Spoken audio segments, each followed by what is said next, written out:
Hi, and welcome to Enchantment of Eternity's review of Firefly and Serenity. In this video, I give my full-length review on the TV show Firefly and its feature film sequel, Serenity. So I have to give a spoiler warning for both Firefly and Serenity. If you haven't seen all of the show and the film, you may not want to watch this video, otherwise some things may be spoiled for you. So I'm actually going to start my review with the film Serenity, which may seem odd because it is the film that ended the story of the TV show, but it was my first introduction to Firefly. So back in the 2000s, I wasn't that into pop culture and didn't watch much TV or go to the movies that often, but I did regularly rent DVDs from the video store, and one time I saw this science fiction movie that looks somewhat interesting. It's set on the cover by the creator of Buffy the Vampire Slayer and Angel, which didn't attract me very much as I never watched either of these shows, and typically when I saw a sci-fi space movie in the new release section it was that I've never heard of, it was a low quality B movie. So that's what I was half expecting when I rented Serenity. But needless to say, I was completely blown away with what I saw, as it was far superior to what I was expecting to see, and in fact would later become one of my all-time favorite movies.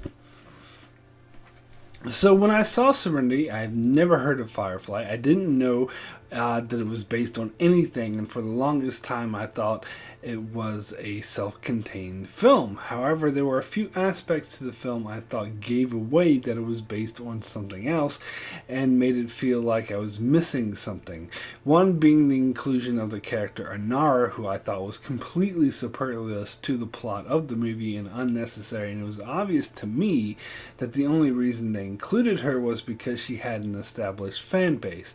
And the other thing was Shepard Book, not his being included in the film, because I thought it made perfect sense for the story, but the fact that they were making such a big deal out of his death made it a bit obvious to me that he had more significance for the established base. To be honest, I first thought the film was based off of a novel, but later I discovered it was based off of a TV show called Firefly. So I then started hearing about how great this show was. Even though it was canceled before it could even complete its first season, it acquired cult status after it was canceled and is considered by many a top grade show, many giving it like ratings of like a 10 out of 10, an A+, 5 stars, awesome-tacular, what have you. Many consider this show the gold standard for space shows and something to be celebrated. And so I watched the show, and I must say I did enjoy it, but I didn't think it was nearly as good as all that. And so for the longest time I was being a bit too harsh on the show, simply because I felt many were being far too generous to it. I checked the IMDb website recently to see that I gave it a rating of a 5 out of 10 several years ago. That's a bit harsh, and I do think more highly of it than that, but I do feel that the show is overrated. In fact, I did a video several years ago called The Top 5 Most Overrated TV Shows of the 20th Century, and this ranked at number 4, just behind The Walking Dead. Now, I stand behind that rating, but I think I may have been a bit too harsh on the show in that video, as I basically called it a Star Trek ripoff, and saying many of the characters were obviously based off of characters in Star Trek. In retrospect, it had more to do with standard archetypes, in which many shows use, so in the end there's not much wrong with that, and it is obvious now it took its inspiration more from other shows, such as the comparison was made that it was directly inspired by the anime series Cowboy Bebop, which I have never seen, but once I heard that, it makes a lot of sense, because there's a lot of aspects to the show that do seem anime-like. So, while on the surface I do think the show is lacking in the originality department, as it does seem to rely a bit too heavily on other established space operas and has all the standard archetypes that you'd expect to see in a show like this, such as the Han Solo types, scandalous captain, the loyal first officer, the engineer who loves her engines, the wise elder advisor guy, the strange love interest for the hero, and the comic relief. However, that being said, it somehow made it all work very well. The chemistry between the characters was awesome. The way the stories played out with the characters were always interesting, even if sometimes they were a bit by the numbers. So ultimately, I would call this a quality show worth watching. And I do think the fact it was canceled so early before it could even complete its first season is one of the biggest tragedies in television history. It definitely deserved to go for several seasons more. Mainly for the majority, because it was much better than the majority of shows that actually did get more seasons. That being said, I don't think it's the worst example of a show getting canceled before its time, nor would it be my first choice for a show that deserves to be revived. For me, that would be Stargate Universe, but I get more into that in the review I did for that show. Now, I do admit I might be a bit biased in this regard, as typically I don't like the Western genre. I try not to prejudge anything for being a Western, but it does kind of irk me while watching something that comes off as too stereotypically Western. And this is definitely true for this show, as whenever it more overtly Western traits come out, it made me appreciate the show less, particularly in the manner that it sometimes seemed to try too hard to be a Western. It felt a bit contrived and didn't quite fit with the show overall. For example, I wasn't a huge fan of the theme song, which I know is blasphemy, as many love the song. However, I don't. It annoys me. Don't get me wrong, it's not Star Trek Enterprise level of bad or anything like that, but I'm just not a fan. And what annoys me even more is when it uses country western music in the interludes in the show itself, particularly while showing shots of the ship flying through space. To me, this seems like a really contrived attempt to make the show more western than it actually is. As are certain themes in the episode, as the frontier planets are portrayed exactly as frontier western in the Old West, down to the bars, to having trains. Hell, everyone even has sort of that southern western accent. I mean, why the hell would they be using 18th century trains hundreds of years in the future? Come on. There was even an episode that was pretty much just a different version of the Clint Eastwood western, The Unforgiven, when the crew are hired to protect prostitutes, and the whole episode had this very unbelievably strong western feel to it. So as for the characters in the show, Captain Reynolds, or Mal, was an interesting enough character. He was kind of like the Han Solo archetype, but he played quite well as the captain of the ship. And Nathan Fillion was a great actor for the part, and I think it is the best role that I've ever seen him in to date, as he does the smart-ass thing really well. Zoe, as the first officer, was pretty nondescript and forgettable, but added to the overall cog of the machine. Kaylee was an interesting addition to the crew that added a nice dynamic as the young girl obsessed with engines. It was quite nice. Wash, although a bit typical as the comic relief, actually worked quite well, as he was always funny, but also believable in serious roles and sticky situations. My favorite, though, were Simon and River Tam, as they added a sense of intrigue to the show as being fugitives on the run, and River being the victim of some unknown government experiment. And Simon worked well as the fish out of water, as he grew up in this wealthy upbringing, and so was not used to this life of crime, and River was certainly interesting as the crazy oddball, but admittedly she was a lot more interesting in the film Serenity than she was in the TV show. So then there are the characters I didn't care much for. Chief among them was Jane, who came off to me as the ultra cliche stereotype of the security guard or weapons officer obsessed with guns and shooting things.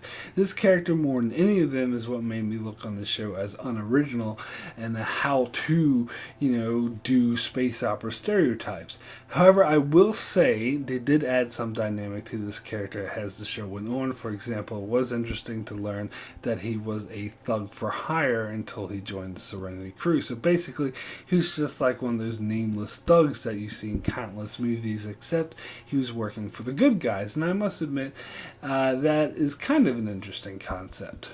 And then there's Shepherd Book. Now, far be it from me to say anything bad about Book just after Ron Glass's passing, and I mean no disrespect to the man himself, who was actually a really great actor. Unfortunately, the character of Shepherd Book was not written very well and was mostly entirely unnecessary to the overall story of the show. And often, when he appeared, he only bring the episode down and amounted to a lot of pointless filler. There was a sense of intrigue regarding his past, but that was never explored. Perhaps it would have been had this show kept going and had more seasons. However, I can't judge the show on what it could have been. I have to judge the show on what it is. And then there's Anar. As a character, she wasn't too bad, I guess. She could sometimes add an interesting dynamic to the show, but usually she came off as unnecessary, and her will they, won't they relationship with Mal was a huge low point for the show. It was so silly and cliched, I cannot stand it. And there's one aspect of this I feel I must mention, although I try to avoid politics in my video, but I feel remiss if I didn't mention that the Western analogy made me more uncomfortable when you followed it to its many conclusions, because Firefly took place after a war where Reynolds and Zoe fought for a ragtag group of rebels called the Independents that lived in the more frontierish planets that tried to secede from the main government, if you will, known as the Alliance. But they lost the war, so it's kind of obvious to me when you follow the Western analogy that the Independents are being an allegory for the Confederacy and the Alliance an allegory for the Union. And seeing how the Independents are portrayed as the heroes of the show and the Alliance are the villains of the show, that makes me very uncomfortable, as it can appear to come off as a pro-Confederacy show. Not to mention the Alliance uniforms look extremely similar to Civil War era Union uniforms. And then there's the reavers. Again, if you follow the Western model, they could be seen as an analogy for Native Americans, as one of the key points of a Western was cowboys versus Indians. And of course, if that analogy holds, then it's basically saying that Native Americans are nothing but bloodthirsty savages. Now, I read many articles about this, and many defenders of the show would point out that the Independents isn't a straight-up analogy for the Confederacy. For example, they aren't pro-slavery, and so I made the argument that the showrunners did not intend it to be a pro-Confederacy statement and just used the template of the Civil War and how it relates to Western to create its own mythology that's only loosely based off of the Civil War. And I have no doubt that that is in fact the case, and this isn't intended to be a pro-Confederacy or anti-Native American show. But the comparison still makes me very uncomfortable, as the argument could also be made that the differences between the Confederacy and the Independents, such as the Independents not being pro-slavery and just being poor simple folk being oppressed by an oppressive authority, intentional or not, could be construed as promoting the revisionist history, where some try to rewrite history and say the Confederacy wasn't pro-slavery and were simply being oppressed by the big bad Union. And again, even though I'm sure that wasn't the show's intention, the thought still makes me very uncomfortable when I'm watching the show. Now, getting more to the film Serenity, I actually prefer the film to the TV show and was highly impressed with it. Now, part of the reason I prefer this film is because it was my first introduction to the franchise, and it could also be because the film has less of a Western feel to it, and as I stated earlier, I have a personal bias against Westerns. I would describe the feel of the film to be more of a cyberpunk feel to it, with the theme of trying to make the public aware of government secrets and the whole character of Mr. Universe, who is essentially a hacker. But more than that, I felt Serenity worked amazingly well as a self-contained story with a well-constructed beginning, middle, and end. In fact, the film is even more impressive after watching the TV show, where you realize not only did it work as a self-contained movie to someone who has never seen or heard of the show before, like me when I first saw it, but at the same time it works wonderfully as has the conclusion to that TV show that ties up all the important loose ends. And to be able to pull both of those things off simultaneously is not an easy task at all, so it should definitely be commended for doing so. Also, it was a bold move making River the main focus of the film, as she was only a small part of the show. However, her history and the mystery surrounding it was the main loose end of the show, so it was wise of the film to focus on that, and they did an amazing job of it, so much so I felt she really made the movie. In addition to that, the film introduces one of the best villains in cinematic history. Yes, that's right, I put the operative right up there with Khan and Hans Gruber as one of the best villains I've ever seen in any movie ever.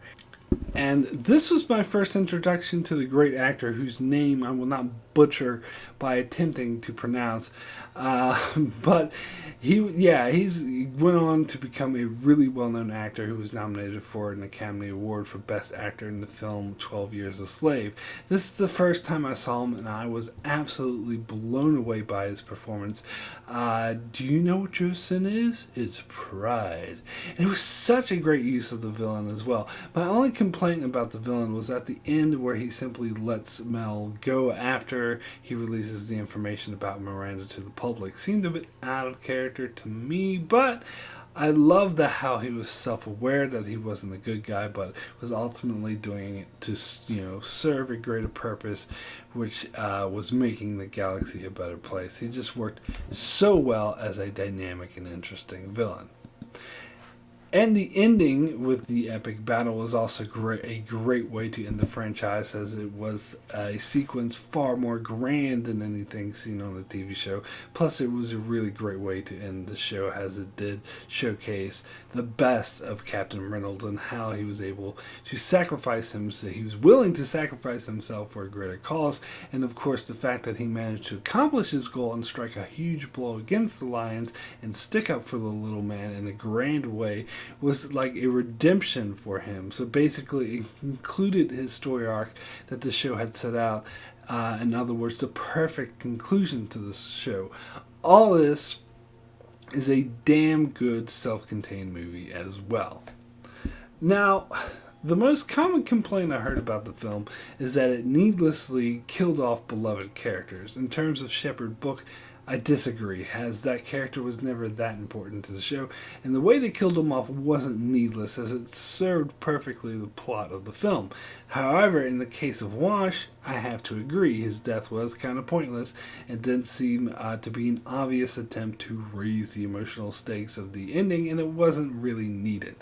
That being said, when I first saw this film, it didn't bother me, as I wasn't overly attached to this character, as those who have seen the TV show were. And when I did see the show, I always knew he was destined to die, so overall it didn't really bother me, so I don't really see this as a huge negative, but I do agree that death was kind of pointless and useless. But that's one of the main reasons why I don't feel that strongly about Firefly getting another season, because Serenity did conclude this story perfectly. Not to say I wouldn't mind seeing more Firefly or even a sequel to Serenity, but I don't feel as strongly about it returning as I do about it like a show like Stargate Universe that never actually got to finish the story it was telling, because Firefly did, even if it was kind of rushed as they crammed it into 1 2-hour movie, but it was a great movie. So my rating for Firefly as a whole out of 10 is a 7, very good. I really enjoyed this series. It was fun to watch with a crew that had great chemistry, that would go on some really interesting adventures, and had some great long-term mysteries, such as the 2 fugitives who are on the run, and it was never made it clear what exactly was done to River in these weird experiments. But the originality of the show wasn't really that great, as it too closely resembled many other space operas that came before it, and it tried too hard to mesh the science fiction and Western genres, and sometimes these attempts were obvious and clunky. And it also featured some pointless characters like Shepherd Book and ridiculous TV cliches like the will they won't they relationship with Mel and Anar. And my rating for the film Serenity out of 10 is a 10, the best. An amazing self-contained film with a perfect structure that tells the story of a band of petty smugglers that happen across a dangerous girl with secrets to take down the mighty Alliance, and the struggles they go through when put up against impossible odds and a seemingly unbeatable foe. And rather than give up, they give it all they got and manage to succeed and bring the Alliance to its knees. And on top of that, it perfectly manages to conclude the storyline of Firefly by finally revealing who River is and why she's so important to the Alliance, where she realizes her full potential and Captain Reynolds finds the redemption that he has been seeking. So that's it for my review of Firefly and Serenity. Also be sure to check out my top 10 episodes of Firefly video, which I'll put a link to in the description below. Also be sure to check out my channel as I continue to review some of my favorite older TV shows, as well as doing many other videos on shows like Game of Thrones, Star Trek, Humans, Vikings, The Walking Dead, and more. So be sure to subscribe so you can keep up with all that. And thanks a lot for watching.